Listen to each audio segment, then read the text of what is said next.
يا سلام على الحديد وفوائد الحديد. احنا النهارده طلعت كيس من الفريزر، خبيزه. انا مفرزلاها معاكم، ارجعوا للفيديوهات. بصوا لسه خشنه ازاي، ما اجيب معلقه. لسه خشنه خالص ازاي اهو، شايفين شكلها وحلاوتها، والله العظيم ريحتها تحفه قبل ما اعمل فيها اي حاجه. اهي. هنعمل بقى شويه الخبيزه دول، وهنعمل جنبيها شويه بتنجان مسلوق.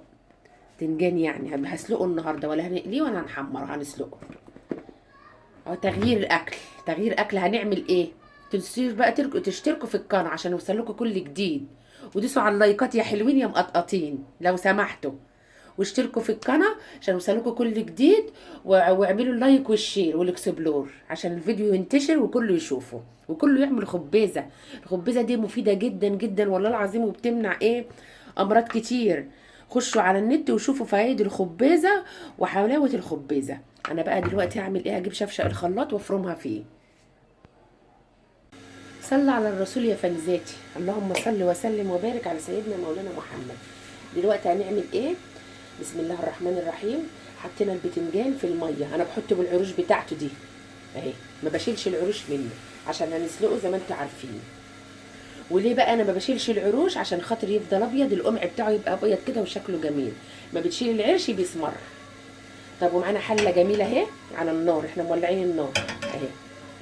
حله اموره كده زي صاحبتها. ومعانا شويه ميه، احنا ما عندناش شوربه. هنعمل شوربه. لو ما عندكيش الجيش بيقول لك ايه؟ اتصرفي، واحنا بنتصرف اهو. هنحط شويه ميه. دي ميه حلوه في الحله اهي.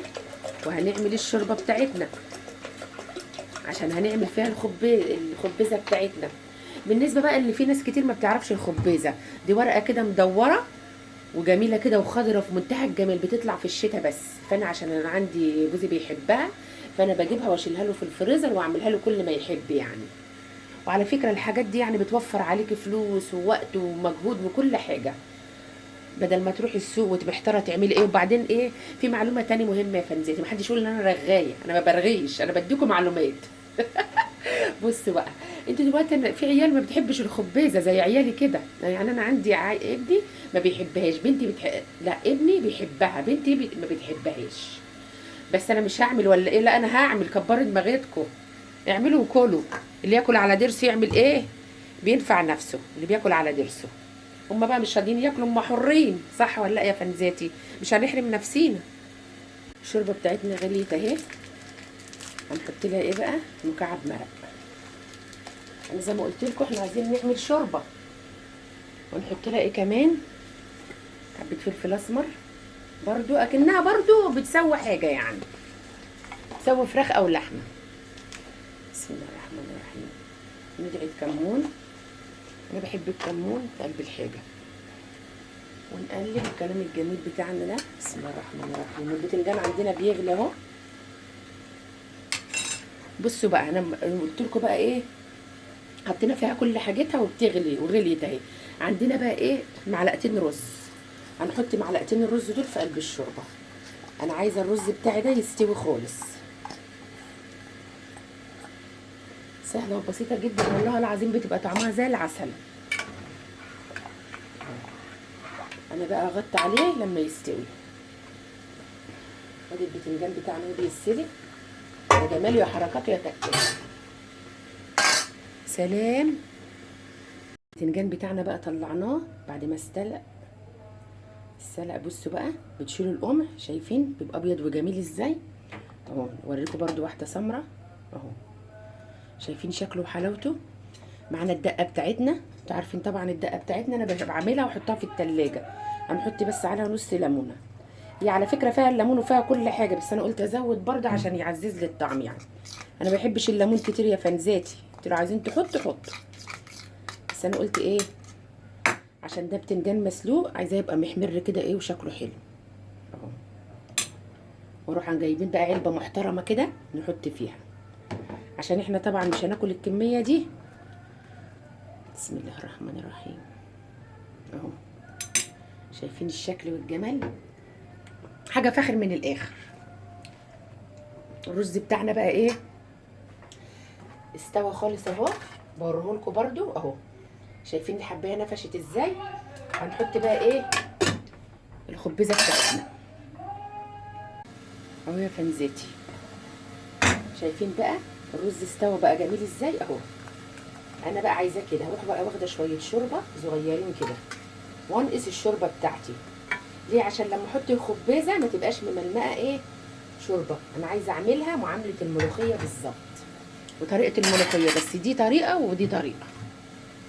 بسم الله الرحمن الرحيم، اللهم صل على النبي. ننقص برضه شويه ايه شوربه كمان. بسم الله الرحمن الرحيم. ونروح حاطين الخبزه بتاعتنا. بسم الله الرحمن الرحيم. يا سلام بقى يا فانزي، يا سلام على الجمال، يا سلام على الشكل والحلاوه. اللهم بارك اللهم بارك. طعمها سكر من غير ما تغلي، من غير اي حاجه، وريحتها عسل. لسه هيتعمل لها خطوات تاني.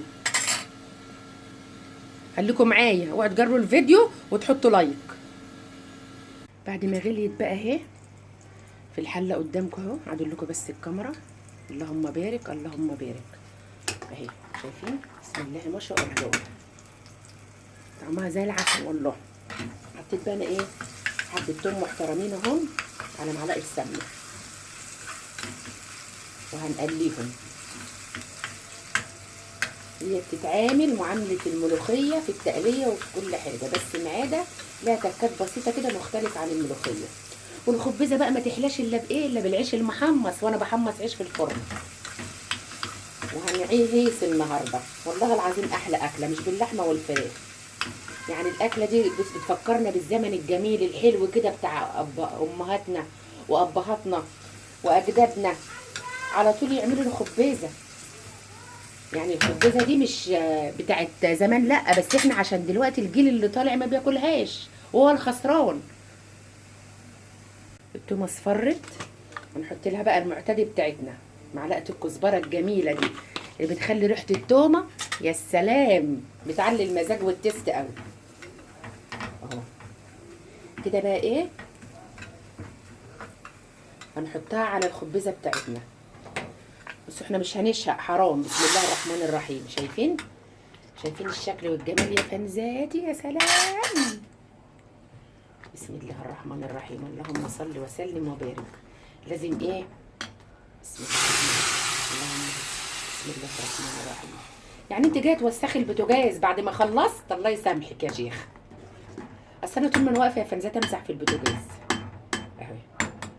ادي الخبزه بتاعتنا الجميله وحلاوتها، والعيش بتاعنا في الفرن، والمخلل بتاعنا انتوا شفتوه.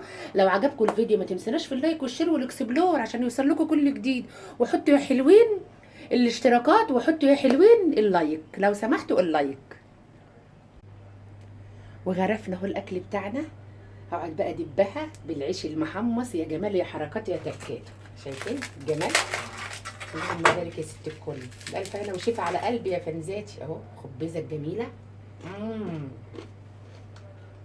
نحط البتنجانه. تعالوا كلوا معايا. يا رب اكل يكون عاجبكم. متنسوناش في اللايك والشير والاكسبلور عشان تشجعوا عبير شي تشجعوا عبير شو، واشتركوا في القناه عشان يوصلكوا كل جديد. متنسوش ان دعمكم هو اللي بيعليني. ربنا يخليكم ليا.